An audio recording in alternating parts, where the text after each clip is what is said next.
नमस्कार सभी संस्कृत प्रेमी सज्जनों, देवियों और संस्कृत के विद्यार्थियों का भाषा अध्यापक विपिन कोठारी अपने YouTube चैनल पर हार्दिक स्वागत और अभिनंदन करता है। मैं अपने सभी सब्सक्राइबर्स और जो कमेंट करने वाले दर्शक हैं उन सभी का अपना उत्साहवर्धन करने के लिए हार्दिक आभार व्यक्त करता हूं और आशा करता हूं कि आपको मेरे बनाए वीडियोज़ पसंद आ रहे होंगे, उनमें छात्रोपयोगी सामग्री मिल रही होगी और यदि उसमें कुछ कमियां हैं तो दिशा निर्देशन करने की भी आपसे आशा रखता हूं। आज मैं उपस्थित हुआ हूं लेकर NCERT की कक्षा 6 की पुस्तिका रुचिरा लेकर के, आप देख पा रहे हैं। और आज हम पढ़ने जा रहे हैं रुचिरा का तृतीय पाठ शब्द परिचय। पहले हमने 2 पाठ इसके पढ़े हैं शब्द परिचय के।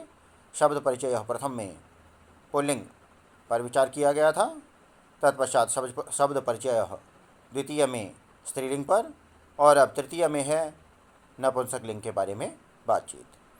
तो बिना देर किए हुए आरंभ करते हैं। आज हम इस पाठ का अनुवाद और अभ्यास सीखने जा रहे हैं। तो देखिए, तृतीय पाठ शब्द परिचय तृतीय। तो इस प्रथम चित्र में हम देख रहे हैं कि एक मजदूरनी है जो फावड़ा लेकर के और भूमि को खोदने में लगी है।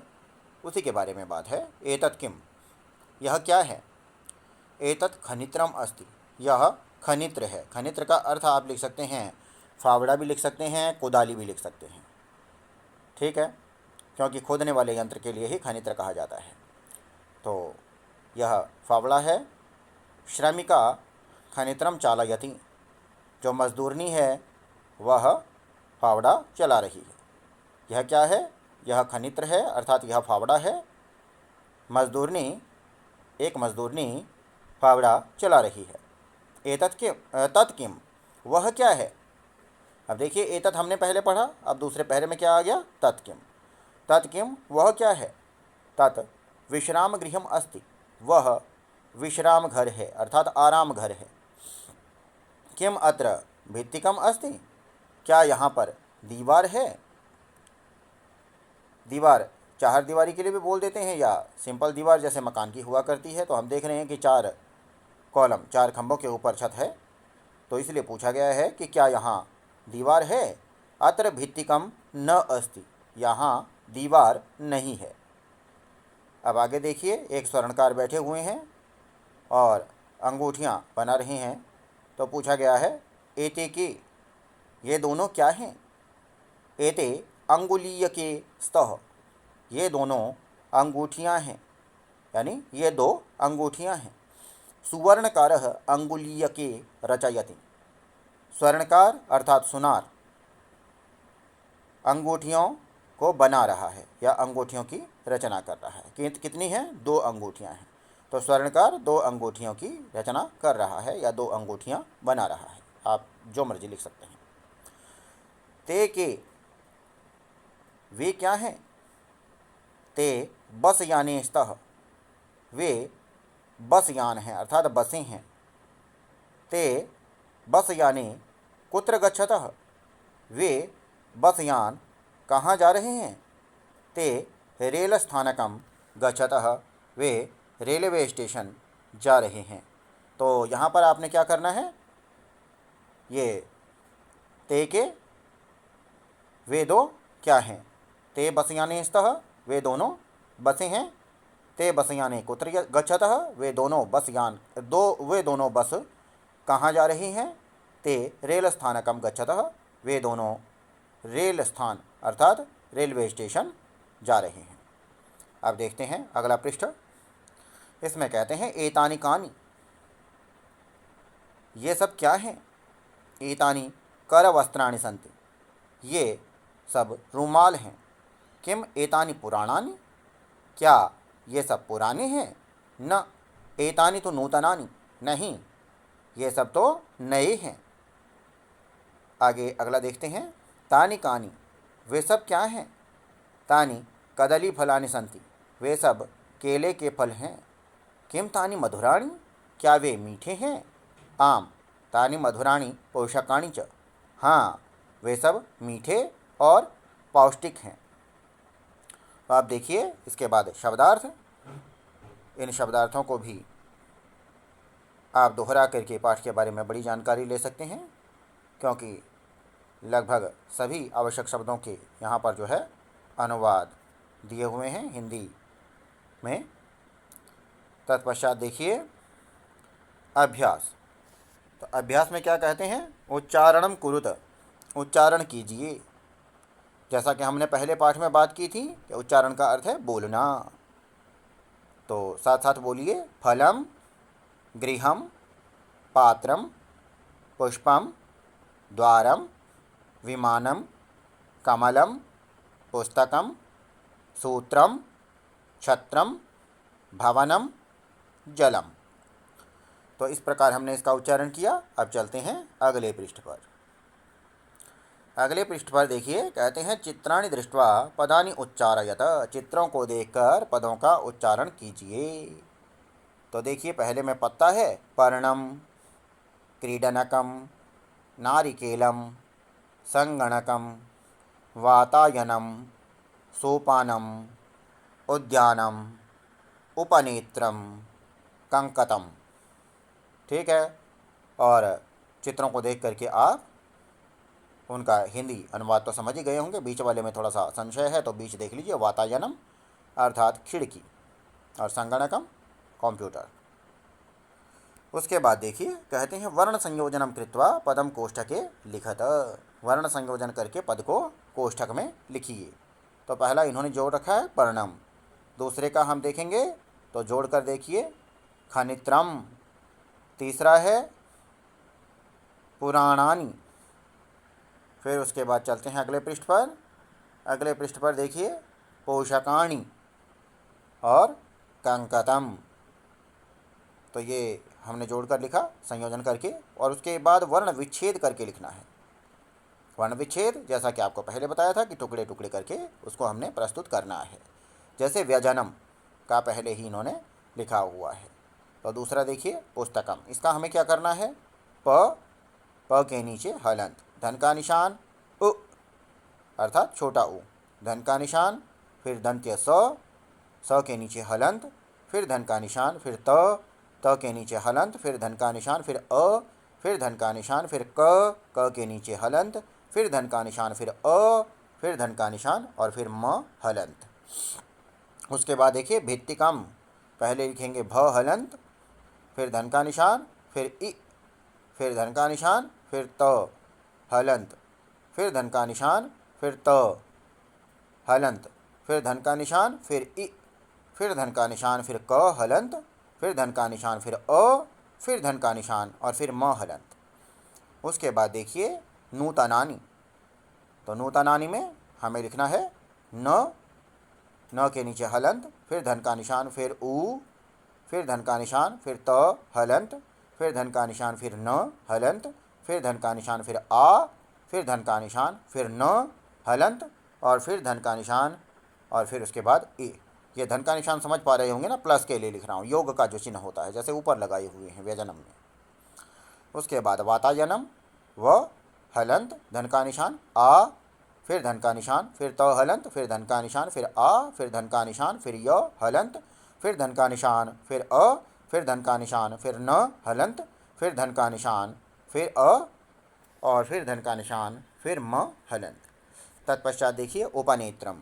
उपनेत्रम में करेंगे सबसे पहले उ, फिर धन का निशान, फिर प के नीचे हलंत, फिर धन का निशान, फिर अ, फिर धन का निशान, फिर न हलंत, फिर धन का निशान, फिर ए, फिर धन का निशान, फिर त हलंत, फिर धन का निशान, फिर र हलंत, फिर धन का निशान, फिर अ, फिर धन का निशान, और फिर म हलंत। तो इस प्रकार से आप इनके वर्ण विच्छेद लिख डालेंगे और स्मरण भी कर लेंगे। तत्पश्चात देखते हैं चित्राणि दृष्ट्वा संस्कृत पदानि लिखत। तो चित्रों को देख करके संस्कृत में पदों को लिखना है कि संस्कृत में इन्हें क्या कहा जाता है, इनका नाम क्या है संस्कृत में। तो पहला तो क्या है? आम्रम, आम है पहला, आम्र फलम भी लिख सकते हैं और आम्रम भी लिख सकते हैं। फिर क्या है? पर्णम, पर्णम का अर्थ है पत्ता, इसको आप पत्रम भी लिख सकते हैं और पर्णम भी लिख सकते हैं, जो जिसमें आपको सुविधा हो। तत्पश्चात है व्यजनम, जो ऊपर लिखा हुआ था अभी ख भाग वाले में सबसे ऊपर जिसमें वर्ण विच्छेद किया गया है, व्यजनम। व्यजनम का अर्थ होता है पंखा। वैसे व्यजन हाथ से डुलाने वाले पंखे को भी कहते हैं, जो पहले प्रयोग हुआ करता था, किंतु ये इसे जो है ना विद्युत व्यजनम कहा जाता है। किंतु आप केवल व्यजनम भी लिखेंगे तो भी चलेगा, पंखा तो ये है ही। तत्पश्चात क्या है, करवस्त्रम, उसके बाद सूत्रम अर्थात धागा, और तत्पश्चात छत्रम अर्थात छतरा यानी छतरी। ठीक है। तत्पश्चात देखते हैं शब्द परिचय का अगला पृष्ठ। फिर देखिए, कहते हैं चित्रम दृष्ट्वा उत्तरम लिखत, चित्र को देखकर उत्तर लिखिए। किम पतति, क्या गिरता है, तो उत्तर क्या लिखेंगे, क्या गिर रहा है यहाँ पर, पेड़ से कुछ दिखाई दे रहा है आपको लाल रंग का, तो फल है ना, तो आप लिख देंगे फलम पतति। आम्रम पतति भी आप लिख सकते हैं क्योंकि आम का फल लग रहा है वो, ठीक है, लेकिन फलम पतति लिखेंगे तो भी उचित है। तत्पश्चात मयूरऊ किम कुरुतः, दो मोर क्या कर रहे हैं, तो हम इसका उत्तर क्या लिखेंगे, ये क्या कर रहे हैं, एक पाँव उठा रखा है, इसका मतलब नृत्य कर रहे हैं। ठीक है, तो आप लिखेंगे मयूरऊ नृत्यतः, दो मोर नाच रहे हैं। उसके बाद देखिए आगे, एते के स्तः, ये दोनों क्या हैं, और ये पहले आपको बताया गया था पिछले वीडियो में कि अस्ति एक के लिए, स्तः दो के लिए, और संति सब के लिए यानी बहुवचन के लिए। तो एते के स्तः, ये दोनों क्या हैं, तो हम यहाँ पर क्या लिखेंगे, एते क्रीडन के स्तः, ये खिलौने हैं, दो खिलौने हैं। बालिका किम कुर्वन्ति, सब बालिकाएं क्या कर रही हैं, बालिका पठन्ति, बालिकाएं पढ़ रही हैं। कानि विकसन्ति, क्या खिल रही हैं, पुष्पाणि विकसन्ति, फूल खिल रहे हैं या फूल खिलते हैं, ऐसा भी लिखा जा सकता है।